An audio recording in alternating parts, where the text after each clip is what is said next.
class? See here, we have completed grammar content of adjectives. Now, very important one, you have a topic of class. Class, right? But relative class.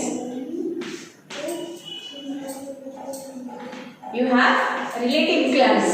So, what is class? But to learn a class, before that, these many topics are there.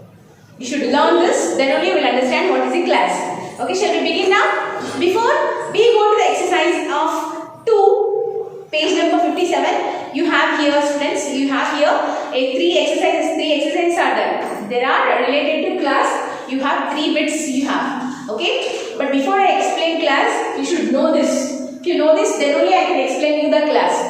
Okay, but actually, the very first topic to learn in English grammar is basics, which we feel as basics. Among them, the first topic is sentence and types of sentences, parts of a sentence. Very important topics. First, sentence, parts of a sentence. And from the parts of a sentence, verb will be now. In that verb, agreement between subject and verb. Agreement between subject and verb. Very important. These are very important. Understood, students? These are very, very important. So, if you know them, then only I can explain you what is a phrase, what is a class.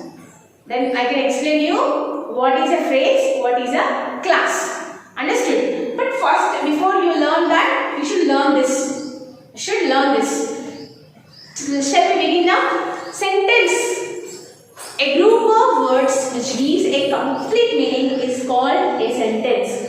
A group of words which gives a complete meaning is called a sentence. A set of words, but it should give a complete meaning, but not half of meaning. It has to give a complete meaning. Then we call that as a sentence. Okay? And in that sentence also we will have the parts of sentence. I will tell you now. Once we start, definitely you will understand it. Okay?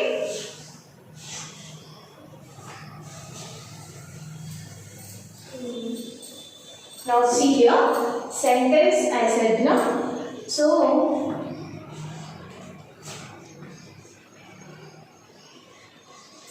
Ramu plays cricket.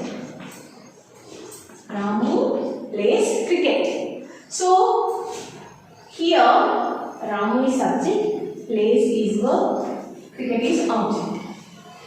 We have a group of words. A group of words which gives a complete meaning is called a sentence. I told you, a sentence has 3 parts. What are they? Subject, verb and object. Subject, verb and object. Subject means doer. Verb means verb or state. Object means receiver. See, subject means doer. In one word, I am describing you a group of words which gives a complete meaning is called a sentence. A group of words which gives a complete meaning is called a sentence. And sentence has 3 parts. Sentence has 3 parts. What are they? Subject, verb, object. Now we will choose one part and I will describe you.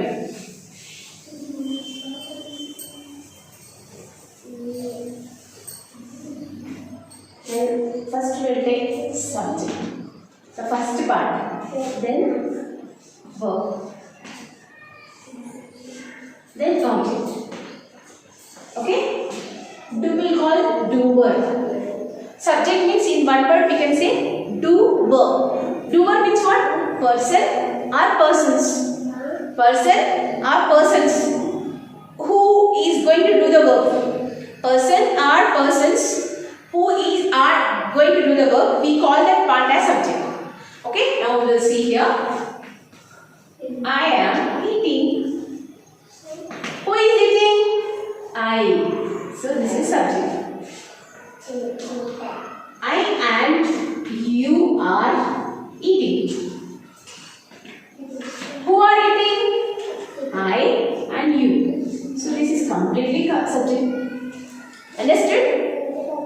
person or persons who is doing the work, that part is called as subject. Person or persons who is doing the work, that part is called as subject. Okay? And here it may be a noun, it may be a pronoun. Terms and conditions to noun, subject. Terms and conditions to the subject is person or persons who is doing the work, we call that part as subject. And it may be a noun, it may be a pronoun. It may be a noun, it may be a pronoun. Now see here, these both are pronouns. And we can write nouns also. There is no rule like that. It may be one word, it may be more than one word.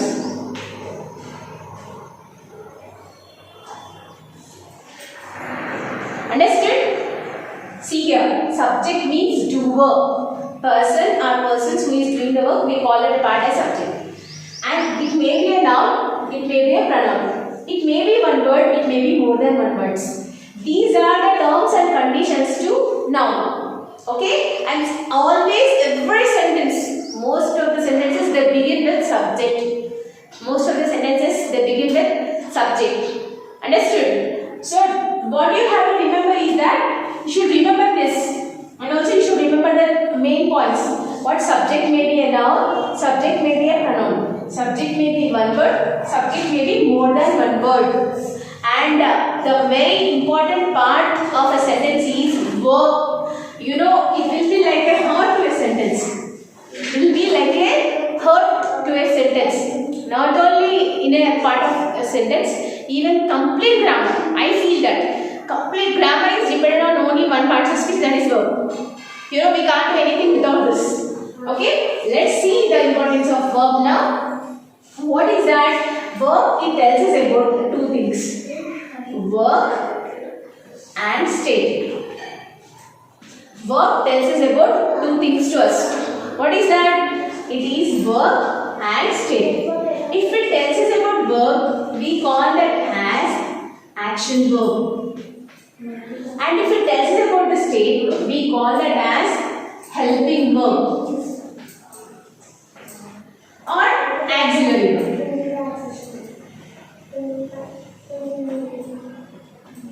Understood?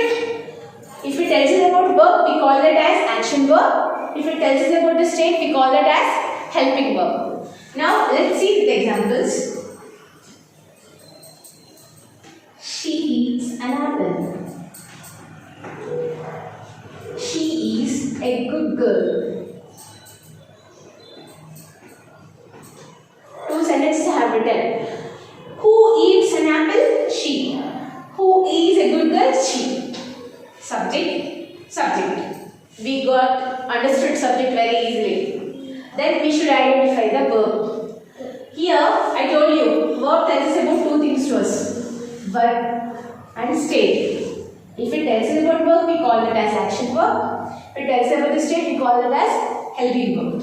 Now, eats is verb. So this is verb. And in this, any word is telling us about verb. Second sentence you see carefully, friends. She is a good girl. Is any word is telling about verb? No. So in sentences, if there is no action verb, some helping verbs help us. If there is no usage of action verb, some helping verbs will help us. We call them as auxiliary verbs and helping verbs. Okay? This is going to tell a state. Why I use is? I didn't use are no. Because she is singular. That's why I used is. She is singular. That's why I used is. So now this is verb. This is action verb. This is helping verb. In this action verb is not there. That's why this is helped me. That's why this is helping verb. Okay?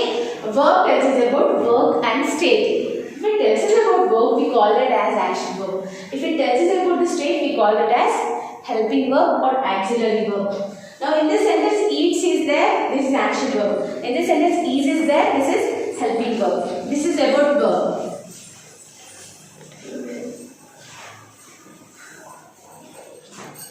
Now we are going to see object.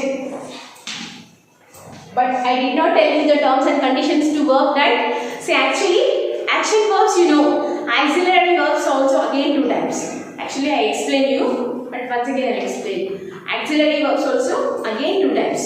Modal, primary. Modal helping verbs, primary. Modal again, you know, there will be the remaining one. Primary, I will tell you. Primary helping verbs are three types again. Helping verbs, two types. Primary, modal. Primary are again three types. Be forms, do forms, have forms. Helping verbs, auxiliary verbs. Both are same. Okay. Primary, helping verbs, auxiliary verbs, they are divided into two types. Primary, modal. Primary are be forms, do forms, have forms. Be forms are am, is, are, was, were. Do forms are do, does, did, done. You know, do, did, done. Doing. These are all do forms. Have forms are has, have, had. Have forms. And modal verbs are will, could, can, could, shall, should, may, might, ought, etc. These are all modal verbs. Understood? Modal verbs, no types, but primary only had divided into three types. Be forms, do forms and have forms. Understood? See here. It's an object and I wrote that. That's right. Understood? Verb tells us about two things to us. Work and state. If it tells us about verb, we call that as action verb. If it tells us about state, we call that as helping verb. Helping verbs are auxiliary verbs. You can call anything. And that has been divided into two types. Primary and modal. Primary, modal. Primary again divided into three types. Be forms, do forms, have forms. Modal will be no types. Okay? And finally, what are the key points to verb? You know, that is, we can write a sentence without a subject. We can write a sentence without an object. But we can't write any sentence without a verb. Verb, one word also will have a complete meaning. It has a capacity. It proves out. We can't write a sentence without a verb. 100% we can't write a sentence without a verb. It is impossible. If you have written it, is not a sentence. Okay? Verb has such a great importance. Understood? Verb is over. But now, agreement between subject and verb I will tell you. Subject and verb both I told you now. Okay? Subject means do verb. Verb means work and state. Right? What is the agreement between these two? Agreement what you know? If the subject is singular, verb also should be singular. If the subject is plural, verb also should be plural. If the subject is singular, verb also should be singular. The subject is plural, verb also should be plural. Understood? If the subject is singular, verb should be singular. If the subject is plural, verb should be plural. How? I will tell you now. Now you see here, she, eat, eats. Which one is correct? Now what is subject here? She. Singular. In this, which one is singular verb? Eats. Now you see here, I, write, writes. I we will consider as plural form. I considers as singular as well as plural. But when we choose a verb, we should choose a plural verb. We should not write a singular verb. I considers as singular as well as plural. But when we write verb, when we choose a verb, we should choose the plural verb. Now we have considered as plural. What we should write? Write. Understood? See, birds fly, flies. Which one is correct? Birds fly. Birds plural no. So plural verb we have to choose. So subject verb I explain both to you. Subject verb I explain both to you. So what is an agreement between subject and verb? In a sentence, if the subject is singular, verb should be singular. In a sentence, if the subject is plural, verb should be plural. Understood? Now let's come to the topic of object. The last topic in a parts of a sentence. What is that? Object. Object means receiver. What it receives? Receiver. Receiver means it receives the work. But what you know? We can write maybe a noun and pronoun. Same terms and conditions to how we have written to the subject. Same conditions. Okay? It may be one word or have more than one words. For object also I am telling you the conditions. It may be one word, it may be more than one words. And also we can write a sentence without a subject, we can write a sentence without an object. There should be no rule, every sentence should have an object. There is no rule anywhere that every sentence should have an object. There is no rule of such kind. Understood? There should not be any rule that every sentence should have an object. But object means what? Receiver. Object means what? Receiver. Which one it will receive? It receives the work. Which work? Now see down.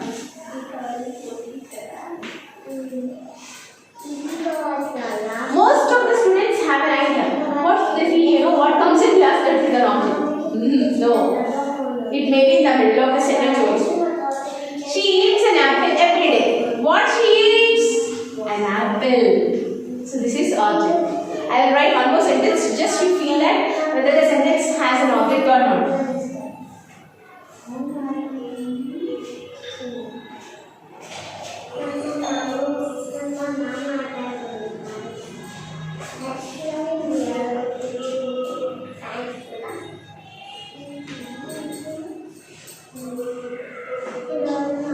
I eat every day.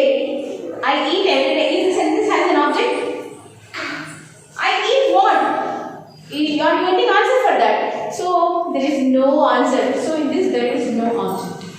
So no rule. Object means which receives the work. Object means which receives the work. We call that as object. Now we have no subject, verb plus object.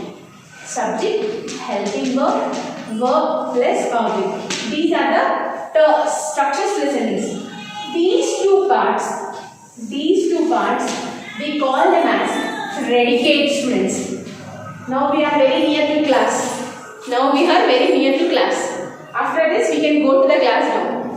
If you don't know these directly, I can't explain you the class. You should know this, then only I can explain you the class. Okay? Now, if you leave the part of the subject, the remaining part we call them as predicate. What we call? Predicate. Person or persons about whom you are speaking, that part is called subject. And the comment on the subject is called predicate. The comment on the subject is called predicate. Understood? Got the points, friends? See, the person or persons about whom we are talking, that part is called subject. And the comment on the subject is called predicate. Okay? Here we have come to the completely subject and predicate parts. And our next class will be phrasal class. And also relative class, the exercises which are related to this I will explain you. Okay? And your homework, your homework is what we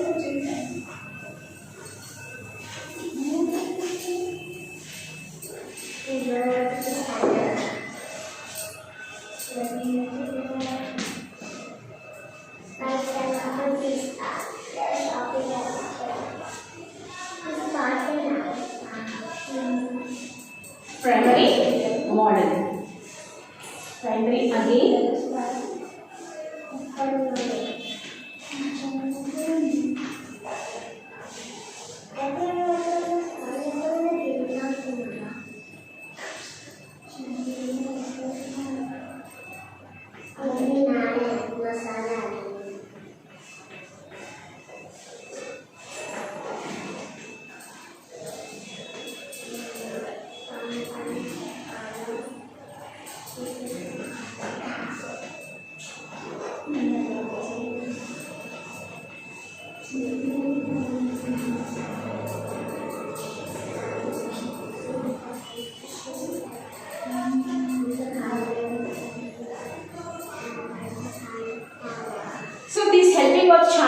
Auxiliary verbs are helping of both the same.